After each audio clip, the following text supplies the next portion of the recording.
I'm going to go over the reading and objectives and terminology for week 3.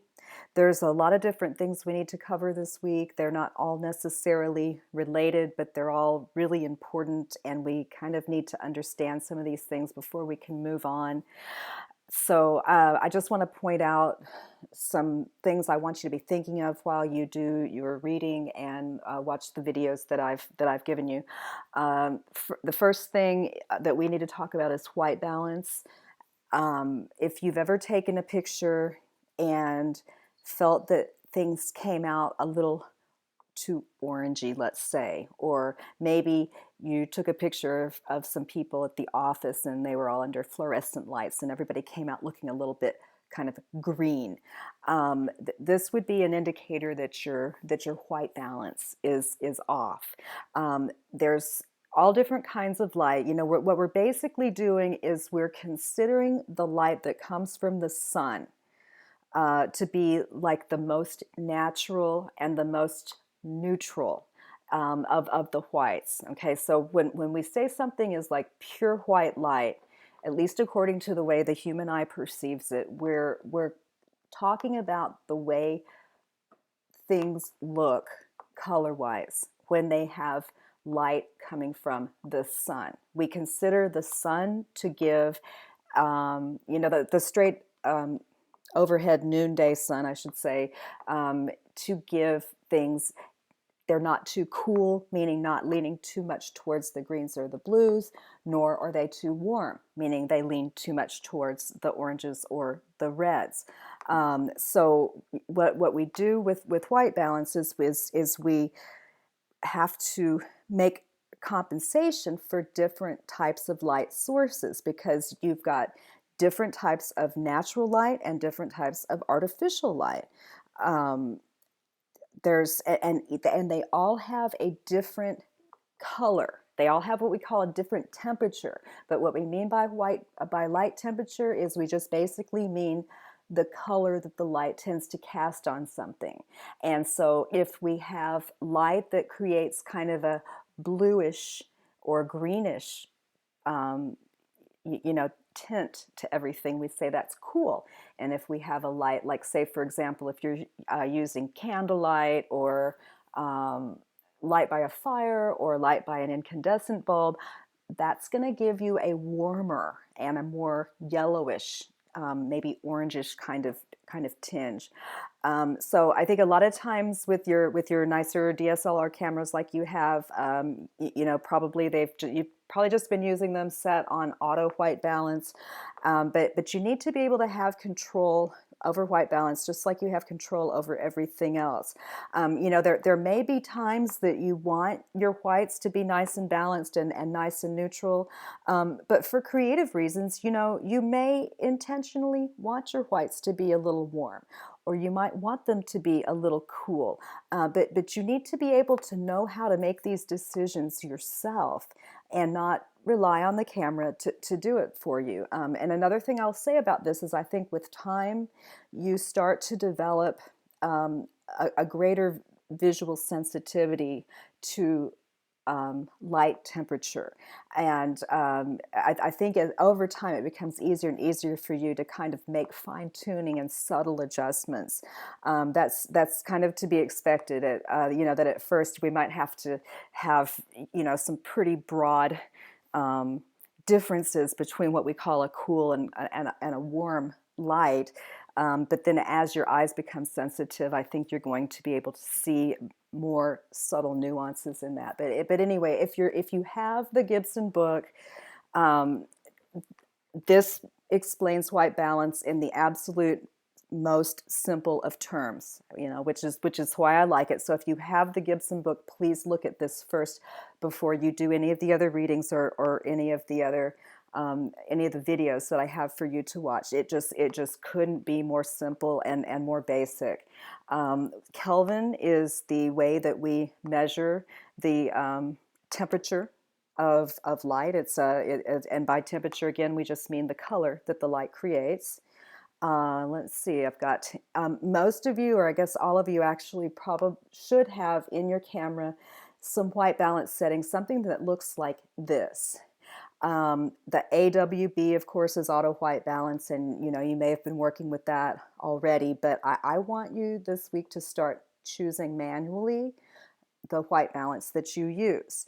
And so just to kind of get you started, now there's ways that you can really fine tune and really tweak all of these, but for now we're just going to start with the settings the way they are. This little symbol, it looks like the sun. Obviously that means sunlight. This one means shade, obviously, cloud, incandescent, fluorescent, flash, etc., etc. The one that has K next to it, again, this refers to Kelvin, and there's Kelvin right there, and that lets you choose specifically. You can enter a specific figure, a specific number. Say I want to push this 500 degrees cooler Kelvin, or 500 degrees Kelvin warmer, something like that. So you've got a lot of options there. These are all very, very subtle, but if you look closely, you will see that the one here on the right is much warmer than the one on the left. They're all considered balanced to some degree, and a lot of it kind of comes down to personal taste. And in my personal preference, I find this one a little cool. And even this one I find a little cool. I personally lean a little towards the warm, but you can see how subtle the differences are between these. And if you have the Gibson book, you can just skip all the picture style stuff. Okay, that doesn't really have anything to do with anything we're talking about in this class. The histogram we've talked about before, but there's another section about the histogram that I think that you should read up on. The histogram, whether it's in your camera, whether it's in Photoshop, whether it's in Lightroom, it can help you see if your exposure and your colors are balanced. Now, I personally don't rely on the histogram a whole lot. I come from a fine art background, and I tend to trust my eyes more than looking at a chart on a screen. But if you're kind of new to the visual arts, or if you're just a very, very technical photographer, it's a good idea to really pay attention to what's happening in your histogram. It's if you're unsure about something, is this balanced? Is this, got the right range of lights and darks? The histogram doesn't lie. Okay, so make sure you read up on all of that. We can talk about the histogram in terms of light and dark, as well as in terms of warm and cool. For light temperature. This highlight alert thing, I think it'd be a good idea if you guys know what this is, if for no reason other than to prevent it from freaking you out when you see it.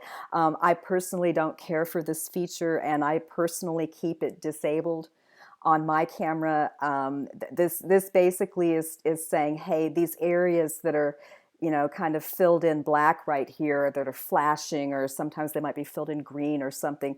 These are all blown out. These are all areas that are overexposed, and there's no detail in there.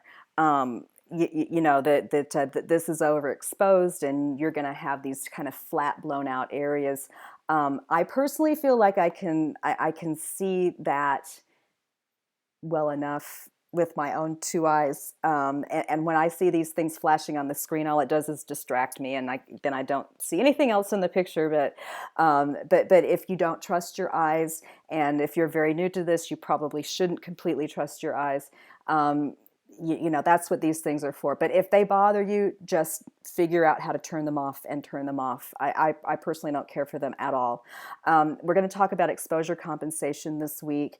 One of the things that we're doing is bracketing. I may have mentioned this earlier, but we're going to really do our exercise that we do this week. Our activity is really going to apply bracketing. Bracketing is when you take multiple exposures of the same shot, and either you can bracket either for exposure or for white balance. Okay, so if I were going to be bracketing for exposure, I would take one shot based on what the meter told me this is the correct exposure, and then either using my auto bracketing if my camera has it, and I think most of you, your camera should have the auto bracketing, but just in case it doesn't, or in case you don't feel like going into your menu to choose it, if you want to bracket manually, learn how to use your exposure compensation. There's a little button that makes it real easy for you to set your exposure, a stop, even like a third of a stop, a half a stop, 2/3 of a stop, one stop, two stops, whatever, either under or overexposed. And then what that'll do is it'll give you three or more of the same, uh, three or more exposures of the same picture. And you can kind of choose from within them, which one is best, has the best exposure. And later, when we get into the high dynamic range, you can actually kind of use all of those and take the best of all of them and put them together for the perfect exposure. But I don't think we want to go there this week. I think we've got enough other stuff to think about. But I like the way exposure compensation and bracketing is put to you in this Gibson book. So if you want to go just in the Gibson book, if you have it, if you just want to read pages 61 through 78 before you read anything else, that's really all I'm asking you to do. Let's see. I want to go through all of this stuff right here. Okay, so yeah, the other thing that we need to talk about this week, two really big things that we need to talk about. One is your file format. We're going to talk about shooting in RAW this week. You may have heard about RAW, and maybe you know what it is already. Perhaps you don't know what it is, but I can tell you that RAW is absolutely what you want to do when if you're going to be taking quality professional photographs. You need to be shooting in the RAW format, and so you're going to learn what that is. I've got a couple of really good videos that explain what the RAW format is, and you need to have RAW in order to really take advantage of the software program. Adobe Lightroom, Photoshop handles RAW files as well, but we're going to start with Lightroom this week. We're just going to work with Lightroom this week to really take advantage of what Lightroom can do for you in terms of editing. You need to be shooting in RAW, and you'll understand why after you do your reading. Okay.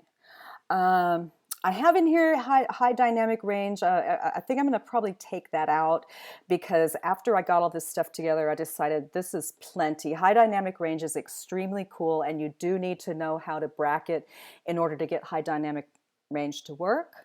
But let's come back to that a little bit later. I got a little ambitious when I put this together, and then just one extra little thing. I've got a couple of videos about the rule of thirds for your activity this week.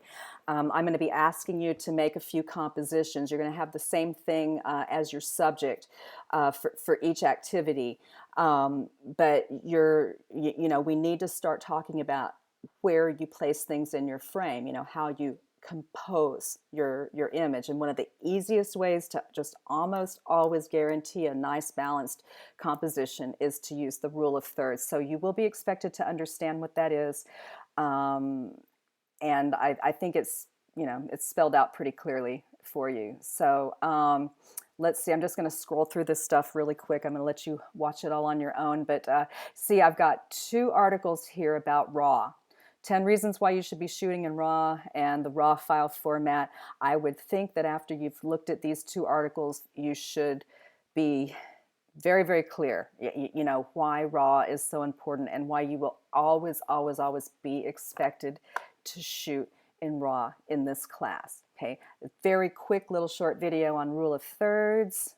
Another video on RAW versus JPEG. See, I like this one, this RAW versus JPEG, because it just kind of, they both serve a purpose and they're both good for what they do, but I think it very clearly helps you understand what RAW is in comparison and contrast to what JPEG is. Okay. This is a great little video about color temperature. It's not very long, and I think that color temperature can be just as simple or as complex as people want to make it. Um, I personally don't think we need to make it any more complicated than it needs to be. I would rather we understand it in simple terms, and then if it's something that's really, really interesting to you, feel free to go off and get a deeper understanding of it. But you need to have a basic understanding of color temperature, and the Kelvin degrees, to get the most out of your DSLR. But if this isn't enough for you and you want to know more, there's plenty of information out there. Let's just put it that way. Okay. Another little video about rule of thirds. There's 2 videos about rule of thirds. Okay. So by the time you get finished with your readings and your videos this week, you really need to know what the rule of thirds is. Okay. It's super simple, and it's just an awesome rule of thumb. These are not showing up on the screen right now for some reason, and I will check later to see what the problem is, but I'm going to have you guys get started on Adobe Lightroom this week. And I've put several videos in here. Yeah, I guess I need to go back and find out what's going on with these. I've put several videos in here that they all come from the Adobe site. And I didn't just show you every single video that they have on Lightroom. I just selected the ones that I thought would be to your benefit this week. I'm just going to go ahead and open the first one up. Please just watch these before you try to do anything. They're here for you, to watch, stop, rewind, play again as many times as you need to. Let's see. I'll just kind of. I'm not going to play it, of course, but the ones I'm going to have you watching this week are importing your images, organizing your images. This one called Create Stunning Images. This is going to tell you just some very basic things about editing. We're not going to get real deep into the editing this week. I just basically want you to become familiar with the Lightroom workspace, understand how it works, understand why it's such a great tool for organizing your library and your catalog, and then understanding how to take these raw files that you've shot, which are essentially negatives. They're essentially what we call digital negatives. They've got so much pixel information in there that you might not even be able to see until you start playing around with some of the editing software.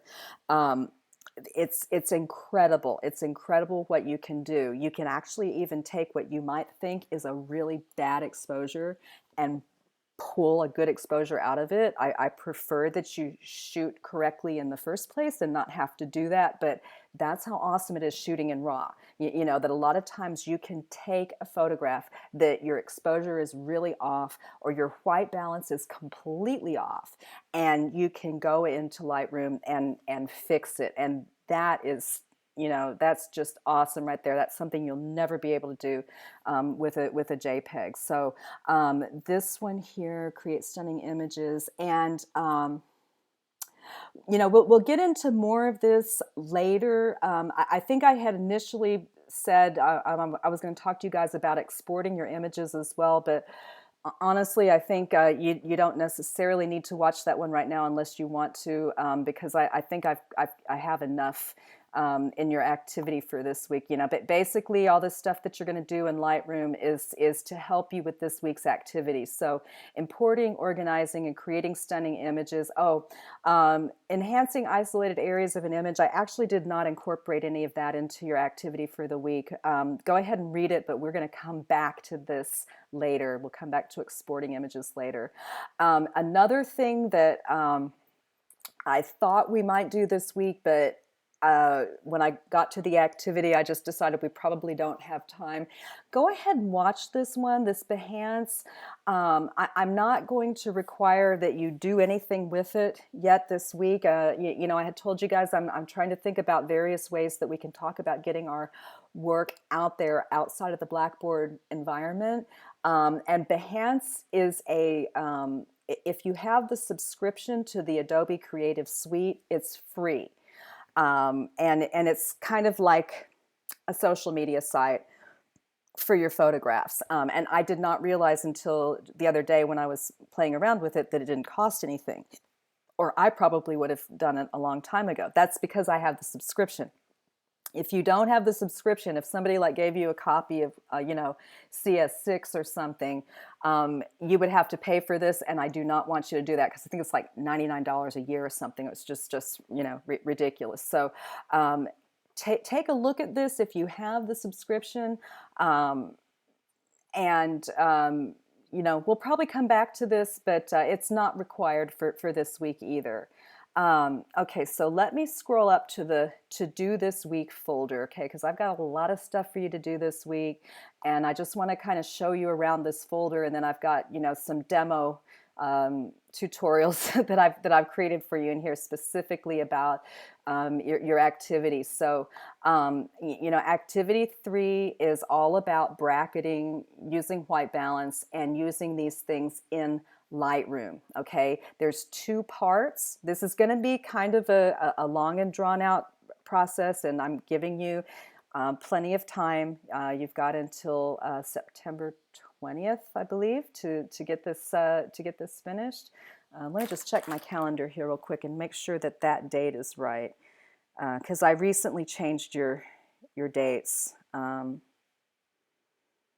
Actually, no, this is actually going to be due on the 23rd. Remember, I had told you guys that I was going to bump everything back to being due on Wednesdays. So you've got a little bit more time on this. And I think you're going to need it. Don't wait until the last minute to do this, because it's a lot. This one's going to be a lot. And I'm, sorry if it feels like a little tedious or overwhelming, but you've got to get through this stuff. You guys all told me you wanted to learn more about your DSLR.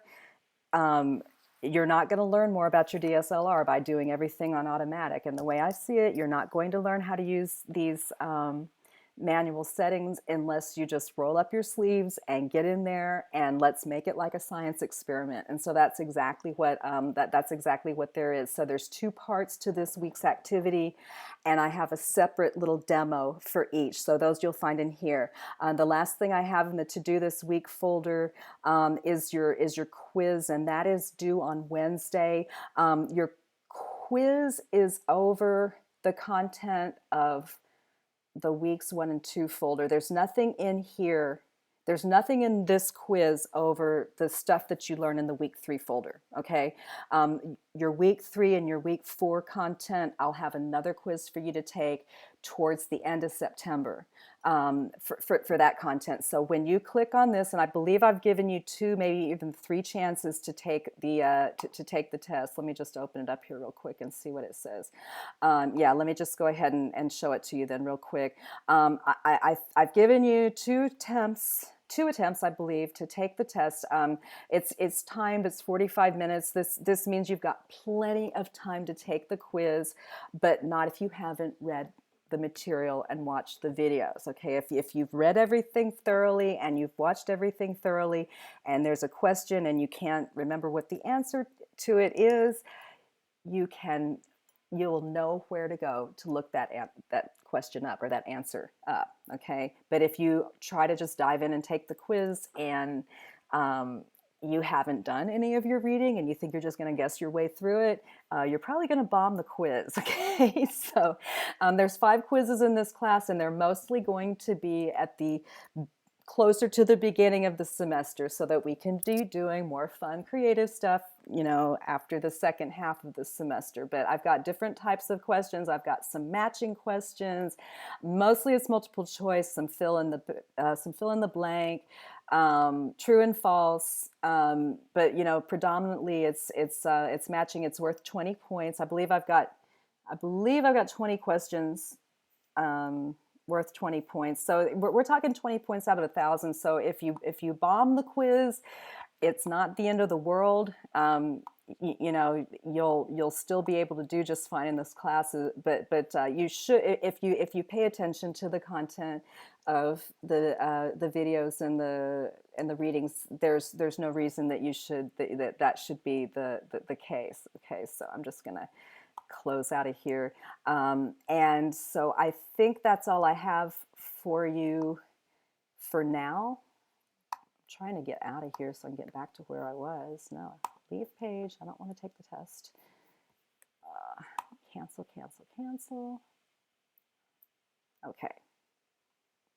Let me go one more click back and get back into the week 3 folder, because that's the whole reason I was making this video for you in the first place. Let's see here. Okay.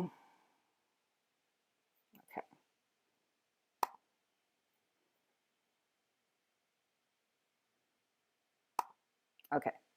So that's where you're at. Okay. So after you've done all your reading and all your videos, come in here. Maybe you want to go ahead and make the quiz a priority. You know what? I will take the quiz and move it to the top, since it's due before the activity is. The quiz is now on top. Okay. You need to do that by Wednesday. Then we've got you've got until Wednesday of next week to do your white balance and color adjustment activity. Don't wait until the last minute. You're going to need the time that, you know, those of you who work or whatever, you're going to need the time that you have over the weekend. Don't wait until Tuesday night to get started on it. Okay. Let me know if you have any questions, and have a great week, you guys.